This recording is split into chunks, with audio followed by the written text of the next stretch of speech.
46. Man or Rabbit. Originally published as a pamphlet by the student Christian movement in schools, probably in 1946, this essay was reproduced in Undeceptions, 1971, and is now in God in the Dock, 1998. Can't you lead a good life without believing in Christianity? This is the question on which I have been asked to write, and straight away, before I begin trying to answer it, I have a comment to make.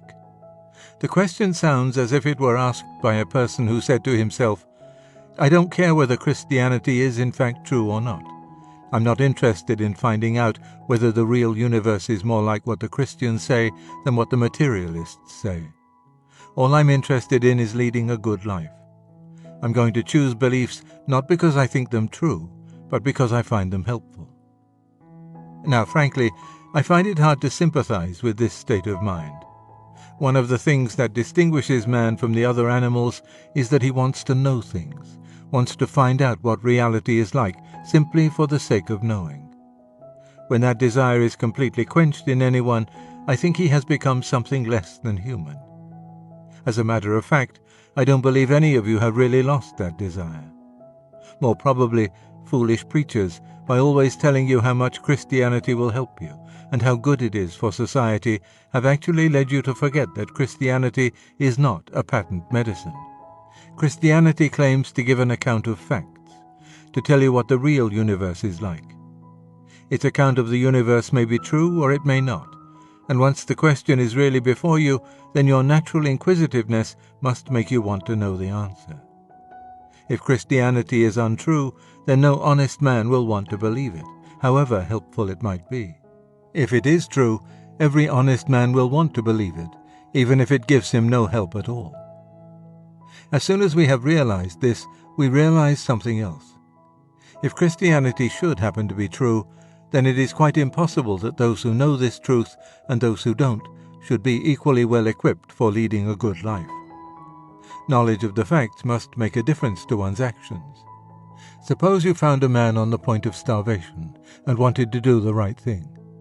If you had no knowledge of medical science, you would probably give him a large, solid meal, and as a result, your man would die. That is what comes of working in the dark. In the same way, a Christian and a non-Christian may both wish to do good to their fellow men. The one believes that men are going to live forever, that they were created by God, and so built that they can find their true and lasting happiness only by being united to God, that they have gone badly off the rails, and that obedient faith in Christ is the only way back. The other believes that men are an accidental result of the blind workings of matter, that they started as mere animals and have more or less steadily improved, that they are going to live for about 70 years, that their happiness is fully attainable by good social services and political organizations, and that everything else, e.g. vivisection, birth control, the judicial system, education, is to be judged to be good or bad, simply insofar as it helps or hinders that kind of happiness. And now there are quite a lot of things which these two men could agree in doing for their fellow citizens. Both would approve of efficient sewers and hospitals and a healthy diet. But sooner or later, the difference of their beliefs would produce differences in their practical proposals. Both, for example, might be very keen about education, but the kinds of education they wanted people to have would obviously be very different. Again, where the materialist would simply ask about a proposed action, will it increase the happiness of the majority? The Christian might have to say, even if it does increase the happiness of the majority, we can't do it. It is unjust. And all the time, one great difference would run through their whole policy. To the materialist, things like nations, classes, civilizations must be more important than individuals, because the individuals live only 70-odd years and the group may last for centuries. But to the Christian, individuals are more important, for they live eternally, and races, civilizations and the like are, in comparison, the creatures of a day. The Christian and the materialist hold different beliefs about the universe. They can't both be right. The one who is wrong will act in a way which simply doesn't fit the real universe. Consequently, with the best will in the world, he will be helping his fellow creatures to their destruction. with the best will in the world, then it won't be his fault? Surely God, if there is a God, will not punish a man for honest mistakes. But was that all you were thinking about? Are we ready to run the risk of working in the dark all our lives and doing infinite harm, provided only someone will assure us that our own skins will be safe, that no one will punish us or blame us? I will not believe that the reader is quite on that level. But even if he were, there is something to be said to him. The question before each of us is not, can someone lead a good life without Christianity? The question is, can I? We all know there have been good men who were not Christians, men like Socrates and Confucius who had never heard of it, or men like J.S. Mill who quite honestly couldn't believe it. Supposing Christianity to be true, these men were in a state of honest ignorance or honest error.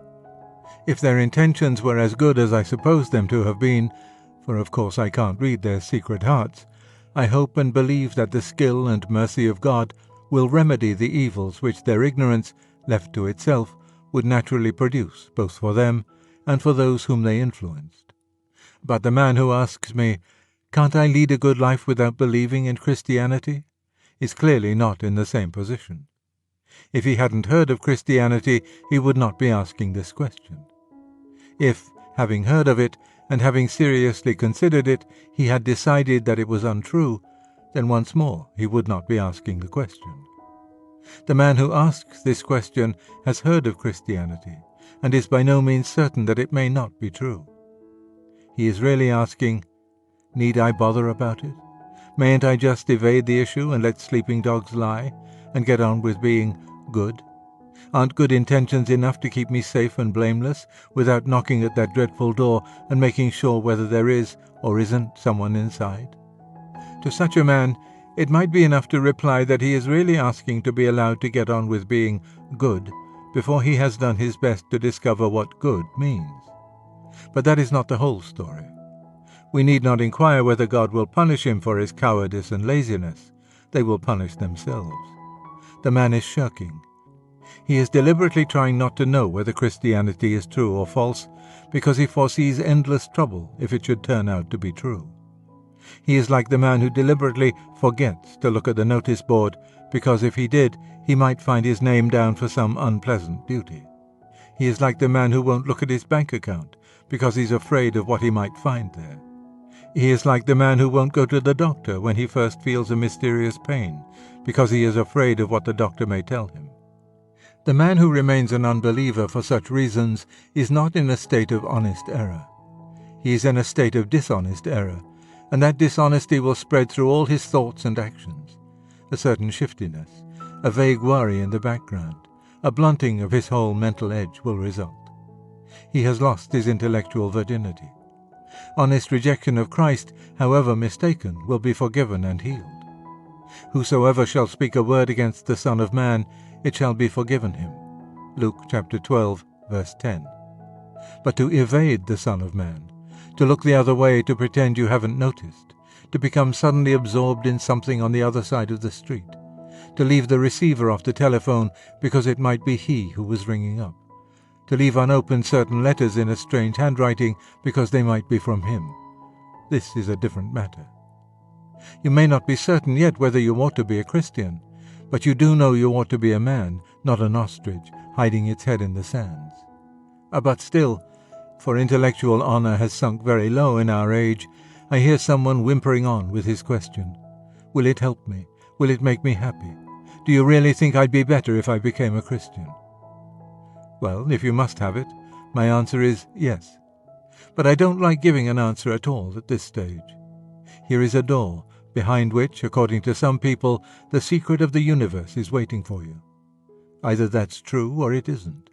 And if it isn't, then what the door really conceals is simply the greatest fraud, the most colossal sell on record. Isn't it obviously the job of every man, that is a man and not a rabbit, to try to find out which, and then to devote his full energies either to serving this tremendous secret or to exposing and destroying this gigantic humbug? Faced with such an issue, can you really remain wholly absorbed in your blessed moral development? All right, Christianity will do you good, a great deal more good than you ever wanted or expected. And the first bit of good it will do you is to hammer into your head, you won't enjoy that, the fact that what you have hitherto called good, all that about leading a decent life and being kind, isn't quite the magnificent and all-important affair you supposed. It will teach you that in fact you can't be good, not for 24 hours, on your own moral efforts. And then it will teach you that even if you were, you still wouldn't have achieved the purpose for which you were created. Mere morality is not the end of life. You were made for something quite different from that. J.S. Mill and Confucius, Socrates was much nearer the reality, simply didn't know what life is about. The people who keep on asking if they can't lead a decent life without Christ don't know what life is about. If they did, they would know that a decent life is mere machinery compared with the thing we men are really made for. Morality is indispensable, but the divine life, which gives itself to us and which calls us to be gods, intends for us to be something in which morality will be swallowed up. We are to be remade. All the rabbit in us is to disappear, the worried, conscientious, ethical rabbit, as well as the cowardly and sensual rabbit. We shall bleed and squeal as the handfuls of fur come out. And then, surprisingly, we shall find underneath it all a thing we have never yet imagined. A real man, an ageless God, a son of God, strong, radiant, wise, beautiful, and drenched in joy. When that which is perfect is come, then that which is in part shall be done away. 1 Corinthians chapter 13, verse 10.